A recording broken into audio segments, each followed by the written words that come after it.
আৰু নিশ্চিতভাৱে ক'ব লাগিব ওদালগুৰি ভাৰত ভূটান সীমান্তৰ ডিমাকুচি স্থিত বৰঙাজুলি সত্ৰৰ সত্ৰাধিকাৰ হৰেকৃষ্ণ মহন্তৰ স্বাস্থ্যৰ অৱনতি হৈছে আৰু মই দৃশ্য প্ৰথমতে দেখুৱাই ল'ব বিচাৰিছোঁ আৰু এনেদৰে আজি কিছুদিন ধৰি ভকত শিৰোমণি হৰেকৃষ্ণ মহন্ত আটাৰ এনেদৰে স্বাস্থ্য অৱনতি হৈছে আৰু ইতিমধ্যে ক'ব লাগিব সকলোৱে ৰাইজে তেখেতৰ আশু আৰোগ্য কামনা কৰিছে, তেখেতে যাতে সুস্থ হৈ উঠে সকলোৱে প্ৰাৰ্থনা কৰিছে আৰু ক'ব লাগিব তেখেতে 33খনকৈ সত্ৰ স্থাপন কৰিছিল। এই অঞ্চলৰ শিক্ষাৰ পৰা আদি কৰি বিভিন্ন আগভাগ লৈছিলে তেখেতে আৰু ইতিমধ্যে কালীচৰণ ব্ৰহ্মবঁটা প্ৰাপক আৰু ইতিমধ্যে 97 বছৰ গৰকিছে আৰু তেখেতৰ স্বাস্থ্যৰ দ্ৰুত হাৰত অৱনতি হোৱাৰ বাবে সকলোৱে প্ৰাৰ্থনা কৰিছে, তেখেতে কুশলে থাকে আৰু ইতিমধ্যে সকলোৱে ভগৱানৰ ওচৰত এটাই প্ৰাৰ্থনা তেখেত যাতে সোনকালে সুস্থ হৈ আছে আৰু ইতিমধ্যে অসম চৰকাৰে কালীচৰণ ব্ৰহ্মবঁটা তেখেতে পাবৰ কাৰণে সক্ষম হৈছিলে আৰু ইতিমধ্যে সকলোৱে সোধ বৈছে বুলি ক'ব লাগিব সত্ৰখনত আৰু সত্ৰ পৰিচালনা সমিতিয়ে হওক বা বিভিন্ন ৰাইজে বা অনুষ্ঠান প্ৰতিষ্ঠানে তেখেতৰ আশু আৰোগ্য কামনা কৰিছে আৰু ইতিমধ্যে মোৰ লগত সমিতিৰ কিছু বিষয়ববীয়া আছে। কি ক'ব আপোনালোকে যথেষ্টখিনি আপোনালোকে তেখেতক সুস্থ কামনা কৰি আছে, কি ক'ব? সঁচাকৈ আমি সত্ৰাধিকাৰ হৰেকৃষ্ণ মহন্ত আটাৰ যি এতিয়া বৰ্তমান শয্যাগত এই অৱস্থাটো আচলতে চাব নোৱাৰা অৱস্থা এটা হৈছে। বহুত আচলতে ভাগি পৰিছোঁ আমিও, যিহেতু তেখেতৰ এই অঞ্চলত বা গোটেই অসমত এটা বহুত অৰিহণা আছে। তেখেতে গোটেই আমাৰ যিখিনি অসমৰ যি উত্তৰ অঞ্চলৰ যিখিনি বড়ো ৰাভা আদিবাসী এই পিছপৰা জনগোষ্ঠীসমূহক যথেষ্ট সংস্কাৰ কৰি পেলাই উঠাই আনিছে আৰু সেইজন মহাপুৰুষ সদৃশ আমাৰ যি সত্ৰাধিকাৰ হৰেকৃষ্ণ মহন্ত আটা আজি শয্যাগত অৱস্থাত আছে। সেয়ে মই গোটেই আমাৰ ভকত বান্ধৱ আই মাতৃ তেখেতৰ অনুৰাগী শুভাকাংক্ষীৰ লগতে মই অসম চৰকাৰক মই আহ্বান জনাব বিচাৰিছোঁ, যিহেতু তেখেতৰ সৰ্বস্ব ত্যাগ কৰিছে। তেখেতে গোটেই দুজনা গুৰুৰ ধৰ্ম প্ৰচাৰ প্ৰসাৰৰ নামত সৰ্বস্ব ত্যাগ কৰিছে। তেখেতৰ কোনো সংসাৰ নাই, তেখেতৰ ঘৰৰ পৰিয়ালৰ লগত বংশীয় খানদানৰ লগত কোনো সম্পৰ্ক নাই। গোটেই ভকতবিলাকে তেখেতৰ পৰিয়াল, গোটেই অসমবাসীয়ে তেখেতৰ পৰিয়াল। গতিকে অসমবাসীক মই আহ্বান জনাইছোঁ যে আপোনালোকৰ চেনেলৰ যোগেদি হৰেকৃষ্ণ মহন্ত আটাৰ আৰোগ্য কামনা কৰি যেন সকলোৱে তেওঁলোকৰ বহুমূলীয়া সময় নষ্ট কৰি এখন্তেক যেন তেখেতক আৰোগ্য কামনা কৰি ভগৱানৰ ওচৰত প্ৰাৰ্থনা কৰে আৰু অসম চৰকাৰো যাতে তেখেতৰ আৰোগ্য কামনা কৰি এখন ভাল হস্পিটেলত ভৰ্তি কৰাই তেখেতৰ চিকিৎসাৰ সম্পূৰ্ণ ব্যৱস্থা লয়, তাৰ বাবে মই আপোনালোকৰ চেনেলৰ যোগতে আহ্বান জনাইছোঁ। ক'ত নিব স্বাস্থ্যৰ চিকিৎসাৰ কাৰণে ক'ৰবাত নিয়াৰ কথা ভাবিছে নেকি? ইতিমধ্যে আমি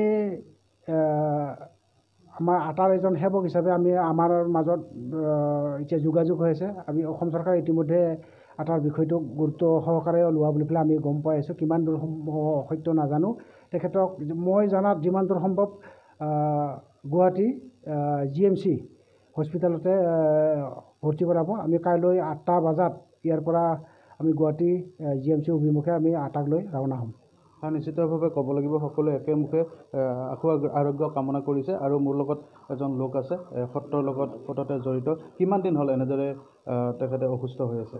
তাৰ আজিলৈকে 2 মাহ হ'ল। পূৰা 2 মাহত এই গভৰ্ণমেণ্টৰ এটা ৰীতি আছে যে এই ক'ভিড বেজি ল'বই লাগিব। সেই উদ্দেশ্যে আটাক আমি 26 এপ্ৰিলত বেজি দিছোঁ। বেজি দিয়াৰ পিছতে আটাৰ ক্ৰমান্বয়ে দেহাৰ অৱনতি লাহে লাহে হৈ আহি আছে এতিয়ালৈকে।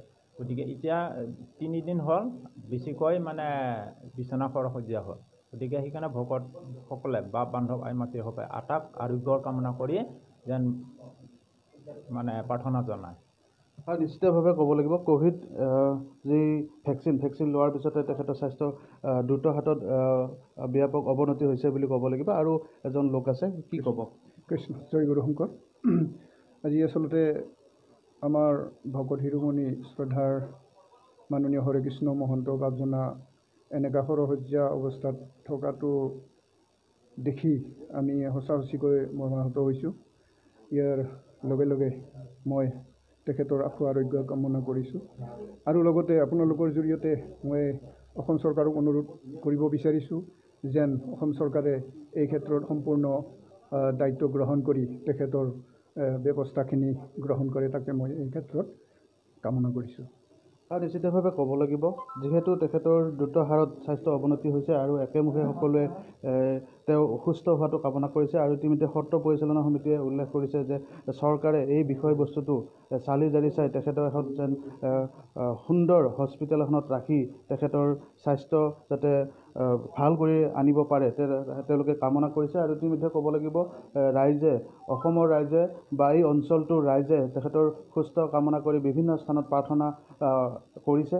আৰু ইতিমধ্যে তেওঁলোকে উল্লেখ কৰিছে তেখেতক কাইলৈকে অৰ্থাৎ গুৱাহাটীলৈকে নিব। গুৱাহাটী নি তেওঁলোকৰ যি আটাৰ স্বাস্থ্য পৰীক্ষা কৰাব। আৰু ইতিমধ্যে তেওঁলোকে এনেদৰে দেহে কেশে তেখেতৰ যাতে সুস্থ হৈ উঠে তেখেতসকলে কামনা কৰি আছে। আৰু ইতিমধ্যে ক'ব লাগিব যিহেতু কালীচৰণ ব্ৰহ্মবতা পাপক যিগৰাকী মহান ব্যক্তি হৰে কৃষ্ণ মহন্ত আতা ইতিমধ্যে বিভিন্ন ধৰ্মাৱলম্বী লোকসকলৰ লগত জনপ্ৰিয় হৈ পৰিছে ক'ব লাগিব। আৰু ইতিমধ্যে এই অঞ্চলটোত সত্ৰ 33খনকৈ সত্ৰ স্থাপন কৰি মহাপুৰুষ শ্ৰীমন্ত শংকৰদেৱৰ বাণী তেখেতে বিলাই দিছিলে। কেইবাখনো স্কুল কলেজ তেখেতে প্ৰতিস্থাপন কৰিছিলে।